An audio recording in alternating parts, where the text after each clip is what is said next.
Radio पर एक गाना बज रहा था दोपहर में और गाने के बोल कुछ इस तरह से थे। गुनगुनाऊंगी तो यूट्यूब पे ना कॉपीराइट आ जाता है, इसलिए बोलना ही पड़ेगा। ये जीवन है, इस जीवन का यही है रंग रूप, थोड़ी कम है थोड़ी खुशियाँ, यही है छाँव धूप। कैसा लगता है ना कि जीवन यही तो है। हर एक रंग और रस आपको ईश्वर देता है जीवन में। अब आप उसे हंस के स्वीकारें या फिर दुखी होकर, मिलेगा तो सही। गीत कितना कुछ कह जाते हैं, शब्द शब्द का अर्थ निकलता है। कहीं कुछ जो शब्द हैं आपको मोटिवेट करते हैं, प्रेम से भरे होते हैं, तो कुछ आपको चुभन भी दे जाते हैं। नमस्कार इंडिया, मैं हूँ दीपमाला, करती हूँ बातें आपसे मेरे दिल की। तो प्रीत की पाती के एपिसोड नंबर 3 में मैं आपका सभी का हार्दिक स्वागत करती हूँ। मैं हाजिर हूँ आपके कुछ और खतों को लेकर, आपके कुछ और हृदय के भावों को लेकर, इमोशंस को लेकर। देखिए, खत है ना काफ़ी तरह के होते हैं और उनमें कई तरह की आपको नसीहतें मिली होती हैं। कहीं प्यार छिपा होता है, कहीं परवाह होती है, तो कभी नाराज़गी और उल्हाना भी उनमें छिपा रहता है। खत लिखने वाले जब कोई आपका बुजुर्ग होते हैं, दादा होते, दादी, नाना नानी, तो वहाँ आपको वात्सल्य का सागर और नसीहतों का पिटारा मिलता है। और यदि वे ही खत माँ के होते हैं तो आपको प्रेम, परवाह और यादें मिलती हैं। और यदि ये पत्र आपके प्रेमी प्रेमिका के और पति पत्नी के हो तो प्यार के अलावा बहुत सारी चीज़ें मिलती हैं। उल्हाने मिलते हैं, नाराज़गी मिलती है और कुछ मनोहार भी मिलती है, मीठी छेड़छाड़ भी मिलती है। खैर, आज जो मैंने खत शामिल किए ना, उसमें एक खास बात यह है कि मेरी माँ और मौसी के आए खत भी शामिल हैं। उनके बारे में मैं बाद में बात करूँगी। अभी हाल में सबसे पहले मैं जयपुर से आए खत को उठाती हूँ, जो रजनी सिंह ने अपने बेटे के लिए लिखा है। तो खत है कुछ इस प्रकार से। तू है मेरा ये संसार सारा, मैं और मेरा प्यार सारा, तेरे लिए। जानते हो ना, इस गाने के शब्द तुम्हारे लिए हैं। मेरा होना तुमसे है, जिस दिन तुम मेरी ज़िंदगी में आई, उसके बाद ना कोई आया और ना ही कोई आएगा। मैं शब्दों में अपने प्यार को माप ही नहीं सकती, और तुम भी क्या जिद कर बैठे हो कि खत लिखो। तुम कभी पढ़ो मेरी आंखें जो तुम्हारे आने का इंतज़ार करती हैं। जरा सी देरी से दिल घबरा उठता है। हाँ, लेकिन मैं जानती हूँ कि तुम अभी इस सब के अभ्यस्त नहीं हो। अभी तुम बहुत छोटे हो इन सब के लिए। लेकिन मुझे पता है कि तुम्हारी आंखें मुझे ही ढूंढती हैं। हर बात जो तुम्हें बतानी होती है मुझे। आज भी बचपन की तुम्हारी प्यारी छवि मेरे हृदय में बसी है। घुंघराले बाल, बड़ी बड़ी आंखें, कृष्ण रंग, जैसे स्वयं माधव मेरी गोद में आए हैं। ओह, कितनी खूबसूरत बात लिखी है रजनी आपने। और यदि ये माधव हैं तो रजनी आप भी यशोदा से कम नहीं हैं। अब जैसे जैसे तुम बड़े हो रहे हो, तुम्हारी ज़िंदगी में मेरी ज़रूरतें कम हो रही हैं। लेकिन मैं जानती हूँ कि माँ की जगह कोई कभी भी नहीं ले सकता। अभी तुम्हारी ज़िंदगी में आगे बढ़ने के दिन हैं। नई दुनिया को समझने जानने का समय है। लेकिन मैं तुम्हारे पीछे हमेशा खड़ी हूँ, तुम्हारी ताकत बनकर, हमेशा हमेशा के लिए। तुमसे मैं हूँ। तो ये था बहुत ही खूबसूरत सा खत रजनी सिंह का, जिन्होंने अपने बेटे के लिए लिखा है। और मुझे ये लगता है कि एक स्त्री के अस्तित्व की पूर्णता मातृत्व में ही होती है ना। और ये जो लेटर है वो ऐसा ही मुझे फीलिंग देता है। चलिए, अपने खतों को पढ़ने का सिलसिला जारी रखते हुए दूसरा खत को मैं पढ़ने जा रही हूँ। ये दूसरा पत्र मेरे पास आया है स्मृति श्रीवास्तव जी का, और उन्होंने अपने छोटे से पोते के नाम इसे लिखा है, जिसका नाम है युग। मेरे प्यारे युग, तुमने हमारे जीवन में आकर युग परिवर्तन किया, मुझे माँ से दादी बनाया। मेरे लिए एक बहुत ही सुखद एहसास है ये, और वही जान सकता है इसे जो इस दौर से गुजरा होगा। तुम धरती पर आए लेकर खुशियों की झड़ी, तुम्हारा आगमन कर रहा है दादी का जीवन रोशन। तुम्हारी मुस्कान करती है खुशियों का संचार। मूल से सूद प्यारा होता है, ऐसा मैंने सुना कई बार, पर अब मैं जान सकी कि कितना अनमोल मोती है ये। दादी का प्यारा दुलारा युग हजारों हर्ष लेकर आया ये ईश्वर का अद्भुत उपहार। मेरी कामना है सबके जीवन में आए ऐसी खुशियाँ अपार।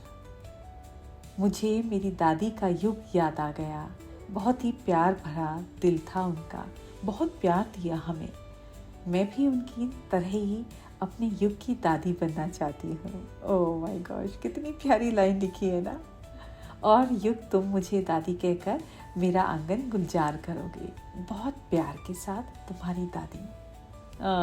मैम, आपने तो बहुत ही मतलब दिल को छू लिया। कहते हैं कि मूल से ज़्यादा सूद प्यारा होता है, और ये बिल्कुल 100% सच बात लगती है। आपका जब मैं खत पढ़ रही थी तो मुझे ऐसा ही महसूस हो रहा था।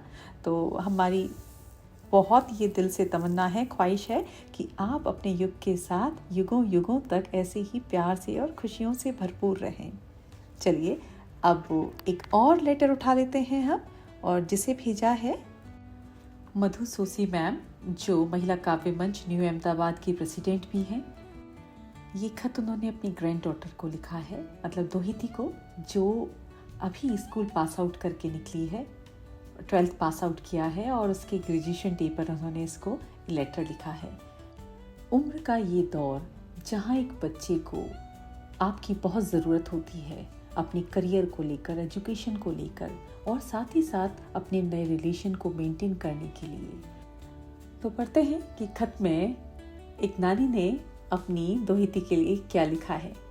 मेरी लाडू बिटिया, आज तुम स्कूली शिक्षा समाप्त कर स्कूली इमारत जहाँ तुम पिछले 7 सालों से रोज आती थी, उसे छोड़कर बाहर अपनी कदम बढ़ाने की शुरुआत कर चुकी हो।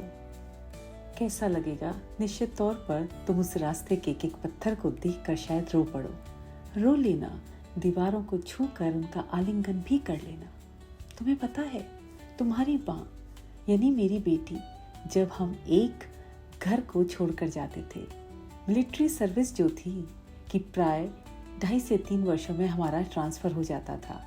सब सामान जब ट्रक पर चला जाता था और हमें घर छोड़ना होता था, तो तुम्हारी माँ कहीं दिखाई नहीं देती, खाली घर का कोना छान मारते। तब वो रसोई के स्टोर में शेल्फ के नीचे घुटनों में सिर दिए रोती मिलती। तमाम बाथरूम बा ड्रेसिंग टेबल में दर्पणों पर लिपस्टिक से 2 आँखें और आंसू का स्केच बना होता, और पाए हाउस लिखा होता। बड़ी मुश्किल से हम उसे निकालते थे। तुम उदास तो जरूर होंगी, पर एक नई सवेरा, नई बिल्डिंग लंदन की तुम्हारे स्वागत में खड़ी मिलेगी। मैंने उसका फोटो देखा है, बहुत पुरानी और बड़ी भीमका इमारत सी लगती है। तुम अपने छोटे से स्विट्जरलैंड के जिनेवा शहर से वहां जा रही हो। वहां यकायक हजारों बच्चे, बड़े बड़े बरामदे, बड़े बड़े हॉल, तुम्हें खो जाने का डर भी लगेगा। परंतु मुझे विश्वास है कि तुम बहुत गंभीर व समझदार लड़की हो। ऐसा मैंने क्यों माना, उसका भी एक कारण है। मैंने तुम्हारे बुक शेल्फ में हैरी पॉटर के साथ साथ एपीजे अब्दुल कलाम की पुस्तक विंग्स ऑफ फायर रखी देखी। एपीजे अब्दुल कलाम साहब भारत के पूर्व राष्ट्रपति थे। वे सादा जीवन, उच्च विचार रखते थे। उस किताब पर उंगली रखकर मैंने तुमसे पूछा था, पढ़ी है? और तुमने शर्माते हुए कहा था, हाँ थोड़ी सी पढ़ी है। कोई बात नहीं बेटा, पर मैं तुम्हें इस खत में उनका एक महत्वपूर्ण संदेश लिख रही हूँ। उन्होंने इसी पुस्तक में खलील गिब्रान को कोट किया है, जो इस प्रकार है, bread baked without love is a bitter bread that feeds but half a man's hunger. अर्थ बहुत इंटेंस है इसका। मोटे तौर पर इसका अर्थ है, अधूरे मन से किया गया काम पूरी तरह सफल नहीं हो पाता। वही करो जो तुम करना चाहते हो। यदि तुम्हें कुकिंग करनी है तो पूरे मन से शेफ बनो। यदि तुम्हें पेंटिंग करना है या गायक बनना है तो किसी दबाव में आकर डॉक्टर या इंजीनियर मत बनो, क्योंकि तुम बहुत बुरे डॉक्टर साबित हो सकते हो। जो भी करो पूरे मन से करो, और जो तुम करना चाहते हो वही करो। बस बहुत कुछ कहना चाहती हूँ, पर अभी के लिए बस इतना ही।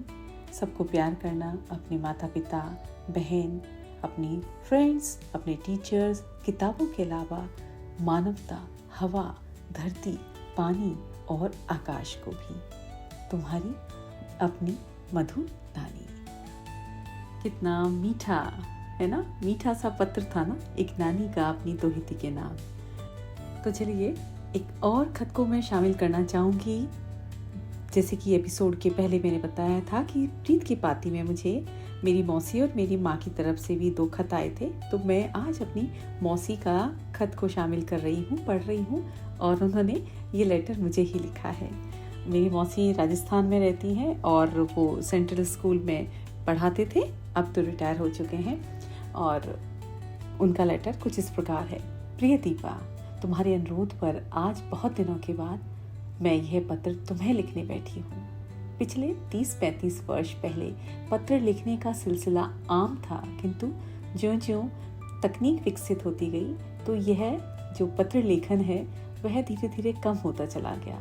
किंतु पत्रों का यह संसार विभिन्न रोचकता और अनुभूतियों से भरा है। यादों के पल में सबसे वह पोस्टमैन आता है जिसका हम बेसब्री से इंतजार करते थे, और उसकी वह मुस्तैदी, चाहे धूप हो, गर्मी हो, बारिश हो या जाड़ा, अनवरत रूप से थैला लटकाए डाक लेकर आना और पत्र देना। मैं आज उनको हृदय से आभार व्यक्त करती हूँ। आभार व्यक्त करना तो तुम्हारे लिए भी बनता है कि तुमने आज मेरे हाथ में कलम पकड़ा दी और बाध्य किया अपने मन के उद्गार व्यक्त करने का, जो निरंतर मस्तिष्क में तो आते रहते हैं पर मूर्त रूप नहीं ले पाते। सो आज तुमने वह कर दिखाया। ओ, इसका मतलब मैंने आपको कलम पकड़वा दी ना, तो अच्छा, मुझे भी बहुत लगा कि आपने मेरी बात को माना, तो thank you so very much. तो चलिए आगे मैं आपका पूरा पत्र पढ़ती हूँ। वासंतिक महा प्रेम रस में डूबा हुआ होता है। चारों ओर प्रकृति भी अपना प्रेम व्यक्त करती है, नव पुष्प, नव पल्लवों के माध्यम से। इन्हीं प्रेम रस में एक प्रेम और है, देश प्रेम का, जो देखने को, सुनने को तो अक्सर मिल जाता है, किंतु जिसने इस प्रेम रस को चख लिया ना, उसने सब कुछ पा लिया समझो। यह रस कैसा है, इसकी प्रत्यक्ष अनुभूति मुझे कल हुई। कल एक संस्था जो वनवासी समुदायों को मुख्य धारा से जोड़ने का कार्य कर रही थी, उसके कार्यकर्ताओं से मिलने का सौभाग्य प्राप्त हुआ।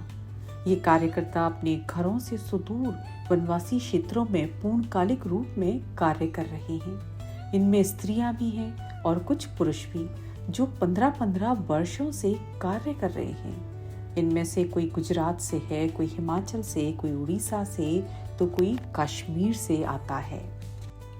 कार्यक्रम के दौरान जब इन महिलाओं से मैं गले से लगी तो सच बतला रही हूँ, ऐसा लगा कि कोई सकारात्मक ऊर्जा धीरे से मेरे अंदर प्रवेश कर रही है। ऐसी अनुभूति मुझे किसी और से गले लगकर कभी नहीं हुई। क्या जज्बा है इनके देश प्रेम का, एक सैनिक से अलग किंतु एक सैनिक के जैसा ही। तो इस माह में मैंने एक नई तरीके से प्रेम करना सीखा। सीखने की तो कोई उम्र नहीं होती, और मैं भी सीख ही रही हूँ। पत्र शायद बहुत लंबा हो रहा है। अगले पत्र में अपने मन की बहुत सी बातें तुम्हें और भी बतलाऊंगी जो अभी तक अनकही हैं।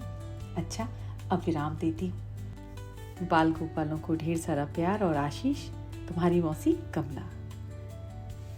तो दोस्तों, प्यार को अभिव्यक्त करने के और उसको महसूस करने के कई तरीके होते हैं, और किसी भी रूप में आप प्यार दे सकते हैं और प्यार ले सकते हैं। तो चलिए, आज के लिए मुझे लगता है कि इतने ही खत बहुत हैं, और आप इन्हीं खतों में और उनकी खतों की प्यारी प्यारी बातों में खुद को महसूस कीजिए, डुबो कर रखिए।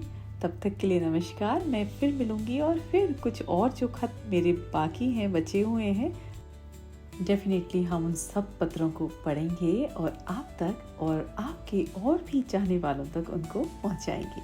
तो चलिए विदा लेती हूँ। नमस्कार, मिलते हैं फिर दोबारा से प्रीत की पाती के एक नए एपिसोड के साथ में। तब तक के लिए बाय, टेक केयर।